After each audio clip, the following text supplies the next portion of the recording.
Ladies and gentlemen, welcome to another exciting episode of The Debater. Ready to witness the quarterfinals. These will be the knockouts, and it could be the last and final opportunity that you receive to witness some of these debaters in action. And the topic that will be battled here today is whether or not the provincial council system is an effective method of devolution of power from the centre in Sri Lanka. Our proposition today have been able to establish themselves as one of the most competitive teams within the debater. They got lucky during round 2 as they received a free walkover. Introducing to you your proposition for today, Holy Family Convent, Colombo. On the other hand, our opposition has been able to make their mark as a strong and tactful team. This will indeed be a fierce battle. Introducing to you your opposition, Ananda College, Colombo. Without further ado, let me introduce to you our eminent panel of judges. We have with us Professor Ranjit Bandara. He's a professor of economics at the University of Colombo, and he's also the chairman of the Sri Lanka Foundation. We also have with us Dr. Jeeva Nerialla. She's the head of the Department of Public and International Law, Faculty of Law, University of Colombo. We also have with us Ms. Anuradha Herath. She is the director of the Sri Lanka School of Journalism, while having graduated from the Columbia School of Journalism. We also have with us Mr. Darshan Kure. He is the manager for member development and thought leadership for SEMA. Before we move on to the opening statements, the quarterfinals will be extremely challenging for the debaters and exciting for you. And the opening statements will be given by one member from the proposition and the opposition for a time period of 2 minutes. This will be the ideal opportunity for you to lay the foundation of your debates. Good luck. Hi, I'm Radhinka Guruge, representing Holy Family Convent, Bamlapitia, as the debate captain and as first speaker for side proposition. We hope to give you a memorable debate, and this is The Debater. Honourable adjudicators and members of the House, the motion for this evening is that the provincial council system is an effective method of devolution of power from the centre in Sri Lanka. A provincial council system is an autonomous body and is not under any ministry. It derives its authority and power from the constitution and acts of the parliament. It also undertakes activities which had earlier been undertaken by the central government ministries, departments, corporations and statutory authorities. Ladies and gentlemen, now to let you know about what devolution of power means. According to the 13th Amendment of the Constitution, it states that the central government devolves or shares specific powers to the provincial council. To lay my first argument, we believe that devolution of power is an effective and practical method which brings about provincial development as well as reduces the burden of the government and solves the problems faced by the people of the specific province. This in turn will bring about nation's development as a whole. Secondly, we believe that the provincial council system exercises democracy within the country because it's a method that depicts democracy from the grassroots level itself. Here, the people of the specific province elects their representatives to the provincial council through franchise, and these representatives in turn will work for the benefit of the country. Ladies and gentlemen, we like to say that devolution of power is present in all institutions of the society. Therefore, it is effective and it's the best way to have democracy. Therefore, we ask side proposition to prove to us that it would be justifiable, reasonable to change the current status quo, as side proposition believes that the provincial council is an effective method of devolution of power from the centre in Sri Lanka. Thank you. Hi, I'm Sandra Jayaratne. I'm in grade 13. Today, I'm the first speaker for Ananda College. We take our opponents seriously. We've prepared well for this debate. And I'm pretty sure you'll have a very interesting debate today. So, keep watching MTV Sports. My fellow Sri Lankans, today we are living in the aftermath of a 3-decade-old war. If the provincial councils were effective, if the voices of the minorities were heard through these provincial councils, which is the foremost duty of these provincial councils, this would have ended much earlier. Today, the side proposition told us that the power is devolved in Sri Lanka through these provincial councils. But the Supreme Court of Sri Lanka says the exact opposite in the case of In Re 13th Amendment.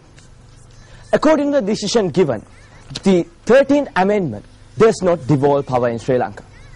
But let me give an example for a true devolved state, a true devolved system of administration. It's federalism. Having said that, let's have a look at the funding and the administration of the provincial councils. The funding of the provincial councils is done by the central government. And even if these provincial councils get some amount of money, they do not have enough power to utilize this effectively. The provincial councils are supposed to have power over their power in the sector of education over their area. But unfortunately, they don't have any control over the national schools. In the sector of health and hospitals, they don't have any power over the general hospitals or the teaching hospitals. We see these are major disadvantages for the ruling of the provincial council. As the side proposition said, we agree that the ministers are being appointed by the people, but it's the governor who has executive powers, and he's been appointed by the president, and we see he represents the whims and fancies of the central government. Though these provincial councils are supposed to have land powers, they do not actually have it, because in order to do that, there must be a provincial land commission, and 25 years have passed. It has yet not been established. So we see there's no true effectiveness in devolving power using the provincial councils. Foundations have been laid. Both the proposition and the opposition have presented their stance. But the butterflies were a bit too apparent. We're ready to move on to the face-off round. The format has changed. The rules have changed. The main speaker of each team will answer the points of information directed to him or her by two members of the other team. Proposition, opposition, the floor is now yours. Hello everybody, I'm Thanuki Gunasinghe and I'm your face-off speaker, that is your second speaker for the quarterfinal. Holy Family Convent is here to make a change, an impact, and so, glory be to God alone. Thank you. There's a car in a very good condition. You put a good driver behind the wheel when you want to test it. But if you put a bad driver behind the wheel and the car crashes, it is not the fault of the car, but the fault of the driver. Now that is the basic way to cut your argument on the administration and the management. Sir, please understand that we are speaking of the system being an effective method for the devolution of power from the centre in Sri Lanka, and not about the administration. Here the system as a whole, similar to the car, the system is what is most important. And also, yes sir. Ma'am, for the system to be really effective, we believe the decision should be made from the Provincial Council. But according to Article 154 F2 of the 13th Amendment, it says the decision of the governor shall be final and that decision shall not be questioned in any court. And we see that the governor is appointed by the President of Sri Lanka. So the decision of the central government is actually influencing the decisions. So we believe the Provincial Council has no autonomy when making decisions.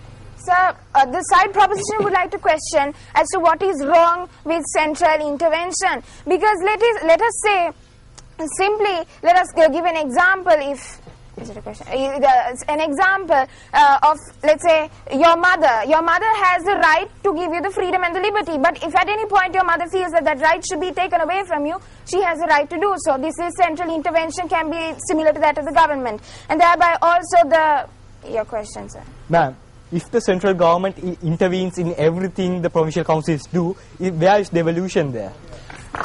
Sir, you need to understand that there have been powers devolved under the provincial council list. Certain powers have been given to the reserve list that have to be maintained accordingly. This is for the effective run of this system. Yes, sir. Ma'am, could you name some powers that have been granted to these provincial councils? Sir, every single power which is local in nature and important that to be handled by the provincial council, like for example, agriculture, animal husbandry, certain aspects of health, certain aspects of transport, these things which are important to be handled by a provincial council have been granted. Why, sir, haven't certain things like defense, national security, which is influential for the nation as a whole, been granted to the provincial councils? Because a provincial council tackles things of local nature, local flavors. Who better understands its problems? The provincial council. Yes, sir. Ma'am, the disposition of land is a power of that particular provincial council. But the problem at hand is for 25 years have been passed, but still they have not created a provincial council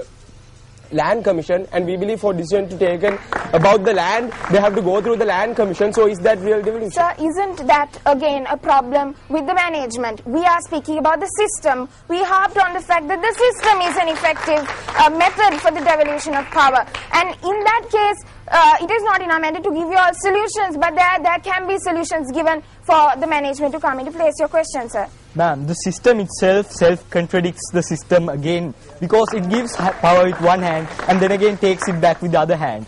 Sir, this is the problem that the side opposition has to understand. The side proposition is continuously saying that there is nothing wrong in central intervention. There should be a form of authority that is held by the central government. This I will counter by speaking of federalism. Now, sir, you all mentioned about federalism in your first speaker's speech. Now, sir, this is worse than what is in existence. You spoke of a 30-year-old war being in existence, sir. The 30-year-old war will come back into action if there is any such thing as federalism coming into being. This is going to happen, sir, but central intervention is going to keep this in place without it coming into action, as the central government is not going to act like an umbrella over the remaining states or whatever that is functioning under it. And accordingly, so the cost-benefit analysis which will be done, it is more practical to to be practicable. Hence we believe that this is an effective system.